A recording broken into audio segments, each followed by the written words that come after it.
Chapter 23. We were in church. As Yaktown passed outside our windows, I noticed the sudden change in terrain and elevation. The buildings were all behind us, and now only a forested mountain lied ahead. The taxi climbed hard, straining under the weight of its occupants. It followed switchbacks that zigzagged up the mountain. Soon we stopped at a vague spot on the mountainside. When we all exited the vehicle, 3 of us were confused. We looked to Ken for an explanation. Over 80% of the population of Nepal is Hindi, he said. There are temples all across the country, in cities and in towns, but also in faraway mountain peaks and valleys. Buddhism is second in prominence. You have to understand that both Hinduism and Buddhism are essentially pantheons based upon pagan earth worshipping. If you want to understand the local religions and thereby the local people, you have to experience the worship of the deities in the most authentic places, and with the most authentic worshippers. We all looked at Ken as though we were waiting for the punchline. So I brought you to a temple that is utilized by more than one sect of Hindi worshippers. It's on the edge of a town, but shrouded by the jungle. It's very holy and revered. It's authentic, James finished for him. Yeah, that's right, Ken agreed. But where is it? I asked, thinking it was the only logical question on everybody's mind. It's right behind you, Ken said with a smile. I looked directly behind myself and saw a narrow path, obviously well used, but quite well hidden by foliage. My smile matched Ken's as I turned back to him. Go on, he said. You lead the way, Ruby. I turned and felt like a real explorer. The cotton of my blue jeans drew tight against my knees as I lifted my legs for the first step of the ascent. Despite the trampled sod and bare rocks of the heavily traveled path, I felt like I was the first human to ascend this trail. One small step for woman, I thought, as I chuckled to myself.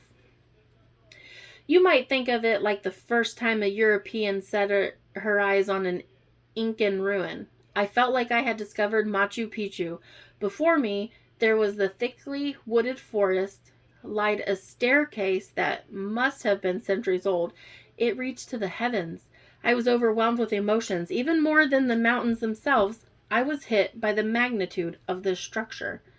Go on, Madam Explorer, Ken said from over my shoulder. You've got 365 stairs to climb. 365, I thought to myself. One for each day of the year. These ancient cultures knew what they were doing. We climbed and climbed. Ken pointed out that this was a trial run for all the hiking that we had ahead of us. Don't worry, he said. You can rest tonight at base camp. I was breathless from the climb when I reached the summit of the mountainous staircase, but I turned my eyes yet further heavenward and saw the most amazing sight. Had I any breath left in my lungs from the climb, this vision would have stolen it. There before me was a giant structure I have difficulty explaining. It was powerful. Ken called it a Varja, or a thunderbolt scepter. Behind it I saw a dome that looked like it belonged in rural Belarus or Russia. It was beautifully circular, but it had like a cubical tower extending above it, virtually into the clouds. From this vantage point, 2 enormous eyes watched the valley below. That's Buddha, Ken said. Unless you happen to be Hindi, in which case that's Vishnu. He laughed lightly, shaking his head. I wasn't laughing. I was studying the eyes of Vishnu. Perhaps, dear reader, it is difficult to understand until you're in my shoes, but let me try to relate the feeling.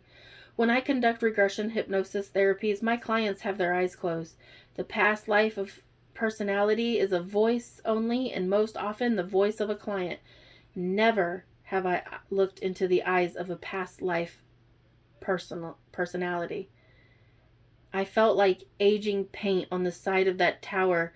It was my first chance to look into the eyes of the past life personality with whom I had spoken. Silly, maybe, but it was powerful to me. It hit me hard. My heart raced. The entire experience, the climb, the scepter, the dome, and the tower, climaxed as I looked into the eyes of Vishnu. The worshippers are inside, Ken said. Let's get a closer look. Worshippers? Barry breathlessly said, thinking we were alone on the hillside. But there were no other cars along the road, and Ken laughed.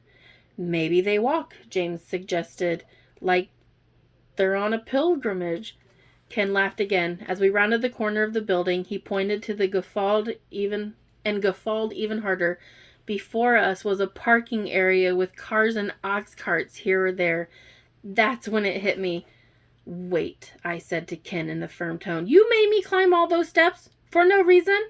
I wasn't actually angry about it, but the experience was once in a lifetime. But I had to give him a hard time anyways. 365 steps to the most beautiful mountain temple you have ever seen, Ken said. And that is a small price to pay. A small claim to fame, Barry said. It's the first mountain temple I've seen. We all laughed together until Ken said we needed to be reverent as we approached the doorway to the temple's center area. Inside the great hall of the temple were statues of warriors, priests, scholars, demigods, and deities of all sizes, shapes, and colors. They held scepters and weapons of various types, a staff here and a sword there. One shorter god held a mace in his dark-skinned hand. The muscles flexed in his arms and blood could be seen coursing through his veins. His grimace was evil in its intensity. Ugly runt, Barry said, standing next to my ear. Kuvara, I whispered as the adrenaline raced into my bloodstream. I studied every detail of the deity. He was angry and fierce, even as an inanimate statue. I could imagine his anger at Vishnu over the latter's consummation with the goddess Lakshmi. I could see him attacking and wrestling Vishnu, and I could see him losing the fight. The Nepali people were quietly worshipping the deities, each in her own way. Some had prayer beads and others covered their heads. Some were standing, kneeling, and lying flat, prostrate on the hard floor of the temple. Some were chanting or singing mantras. Others were moaning and crying. The crying took on a quality of song. It was a strange broken syncopation of sobs and cries that broke my heart to hear. Suddenly, in the corner of the temple hall, a cymbal was struck. Everyone in the temple knelt, facing the altar. A holy man who wore a long blue and red robe, probably akin to a shaman, began to sing. As he beat the cymbals and he sang his song, another man began to play a drum. Worshippers bent low and prayed, some singing a counter melody or echoing the shaman. Whereas, moments earlier, the entire temple was filled with individuals, now it was breathing together as one body. That's the best way I can explain it. They were breathing together, they were singing together, and they were crying together. I was a stranger among them. I didn't want to be a voyeur, so I excused myself silently and walked around the grounds outside the great hall. First Barry joined me, and then Ken, and then James. They say this temple was built around the 3rd century before the Common Era, Ken explained. It was originally built to house ancient scrolls that were already 700 years old at the time. Scrolls from 1000 BC? James asked for clarification. You got it, cowboy, Ken said. We're talking old. These scrolls are so precious that the wars were fought to protect them. Eventually, the temple, which stood here on this spot back then, was completely destroyed. What happened to the scrolls? I asked. That's a great question, Ruby. The temple was rebuilt in about the 5th century in the Common Era. Some say it was rebuilt because the scrolls were found buried here under a pair of great and ancient trees. Other people believe the trees were planted by the priest who rebuilt the temple at the time. It's debatable whether or not the scrolls survived from 300 BCE to 500 BCE or CE. That's fascinating, I said sincerely. That's not the end of the story, Ken said. The temple was destroyed a second time, but the trees lived. When hostilities ebbed, the locals rebuilt the temple in the 17th century CE. The local holy men gathered around the trees, fasting and praying for 40 days and nights. They prayed to all the gods in their pantheon for protection of the temple. It's believed now that as long as the trees survive, the temple is protected. Wow, James said. He had no other word for the perseverance and strength of belief displayed by the local people. Just a few years ago, the temple was given a facelift, Ken explained further, because it is shared by Hindus of different persuasions as well as Buddhists. You will see an interesting mix of the two religions. The eyes up there, he pointed towards upwards as he spoke, are the eyes of Buddha or Vishnu or Brahma, depending upon who you ask. The sunburst above the eyes represents the third eye of enlightenment. The eyes of themselves represent wisdom and compassion. There is a pair of eyes on every side of the tower, gazing reverently and protectively in all four cardinal directions. I was taking it all in. I lightly scratched my scalp as a question was forming in my mind, and then my head jerked sideways and I had to ask, "Where are the trees?" Ken's smile reached from ear to ear. He walked us to the top of the stone-hewn stairs, and we saw the village of Yaktown spread below. The feeling was unbelievable. Being above the town and looking down upon the ant-like people and autos scampering about in lines between the buildings. The perspective was enlightening. From this vantage point, a person could see all of life in perspective. Nothing really mattered. Wars could be fought, won, and lost, and the sage would be unmoved. "Listen to the walnuts fall," I said reverently as the men stood beside me taking in the sights. Nothing really matters at all. Ken gave us a moment to be present before turning to his right and asking us to follow. The temple was built high on the hillside with a support wall that extended down some 60 feet. We reached the edge of the courtyard and looked down the 20 yards to the forest floor. The root systems were huge, visibly covering 75 feet of ground space around the Goliath trunks which rose parallel from the soil toward the heavens. Our eyes traveled up to the ancient trees, examining the bark and the steadfast resilience of the trees, scars and all.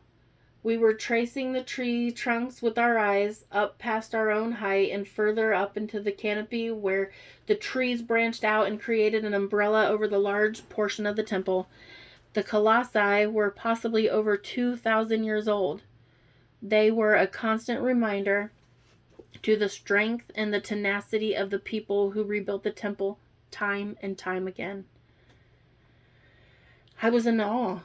We silently walked back to the stairs, contemplating the meaning of the temple and its place in the world. As we descended, Ken explained that everything on the temple grounds had meaning. The dome represents the entire world, he explained. The statues are not random, but have meaning apart and explain. Part and together. The arrangement of the statues is as important as the statues themselves. Each deity is created with symbols of certain qualities. The statues are storyboards for each generation to share the stories with the next. There are gods and demigods, Ken continued. Warrior, priest, and scholar warriors, I added. James smiled with his bright green eyes. And warrior women with 4 arms, Barry contributed, adding levity. Right, Ken said, laughing. Some of the gods are hermaphroditic, in fact, showing their totality and completion. There are also eggs in the sculptures. Those eggs are fertilized, completely ready to spawn life. The Nepali people, like their Indian neighbors, and they all understand the sexes, but they also transcend the need for male and female co-creators in the realm of the gods. The same is true in other parts of Asia, James said. And Greece and Rome, Barry said. The Mesopotamia, I added, and even Scandinavia. All across the world, James concluded, we are truly all one people. We reached the car and Ken looked at his wristwatch. There isn't time for a second temple. I'm sorry about that. Our driver will be ready in 10 minutes. He looked at me and sighed with disappointment. I really wanted to take you to a temple dedicated to a goddess, Ruby. Which goddess? I asked. Have you ever heard of Lakshmi? He asked, expecting the name to be totally foreign to me. You must take me, I demanded, my eyes round and my nostrils flare. You simply must take me there. Sensing a serious tone, Ken looked at his wristwatch again. He studied my face and my insistent eyes. Well, damn the driver. He'll wait. Ken gave instruction to the cabbie and off we zoomed towards another place of worship on the edge of town. Every temple has its own thing, Ken explained. Like the trees and the scrolls, some temples around these parts harbor holy monkeys. I shit you not. Pardon my language, Ruby. I smiled and nodded, and Ken continued. So the temples of repute and the old temples in the mountains, they have things like ancient Vedic texts or simple drums or symbols used by this or that Buddha. Sometimes it's clothing worn by a revered monk or something like that. Sometimes it's Yeti fur, Barry threw in for good measure. True, Ken said, with a placating grin. Whatever is important to them. It's like each temple has a holy grail or an Ark of the Covenant or a Dead Sea Scroll. We arrived at the temple of Lakshmi, and I thought I would burst with excitement. Should I look at the temple or the men? The statues or the faces of Ken and James? This was the closest I would get to seeing the love triangle played out. I was ecstatic. It's not as picturesque as the last place, Ken explained. It's closer to the town and frequented by shop owners and local businessmen. We walked through an ornate gateway that was inlaid with polished stones of various colors. Ken smiled as he passed through the threshold. James reached up and touched the smooth, cool stones reverently. The courtyard was relatively small, but it had an interesting design. There were streams of water running through it. We crossed the bridge on the way to the door of the temple hall. There were tiny shrubs like the bonsai trees stippled dotting the miniature landscape. Hills and valleys had been created, and sod had been laid across the entire design to create a lush green blanket over the entire scene. The sound of water trickling over pebbles in the streams was tranquil and stirring at the time. James looked down into the water from the center of the small bridge, standing perfectly still and gazing for the longest time. He was transfixed by the small stones of various bright colors. He saw the clear water swirling and flowing around and between them. Slowly, his face became recognizable in the water. Rather than self-conscious, this vision made him feel like a part of nature. Shonji, he said. Heaven and earth? Barry asked, remembering the martial arts pattern movement by the same name. Yes, James said without breaking his stare into the waters. I look down into the water and the stones, and I see the sky above. In the midst of it all is my countenance, the representation of my spirit. He paused for a long moment. I feel like the holy Dangun, the first man of Korea, standing on a bridge from heaven to earth. No, he corrected, I am. I stand here not on a bridge, but as a bridge. We all felt the relevance and importance of James's observation. We were in church. When the moment had passed, Ken walked us to the temple hall entrance. Remove your shoes, he instructed. We all complied and entered the room. The hall was small, but the altar was ornate. Gold filled the room with a glow that is difficult to communicate. There were candles burning everywhere, casting shadow between golden statues and objects of great worth. Pictures of monks who have passed away over the decades and maybe centuries were positioned here or there in a very feng shui kind of way, not just detracting from the overall ambiance, but directing worshippers to their significance as those who came before and pointed the way. I looked toward Ken, knowing that he was the only person in our company who had either been here before or at least had an understanding of this temple. His eyes were fixated, as you might say, on the statue of Lakshmi. He stood as a man in the trance, balancing on weak legs, locked at the knee, teetering as his mind desired to hold the woman represented in the artwork. His mind was in its frontal lobe, causing him to rock forward on his toes. He was swooning. I don't believe this was simply my biased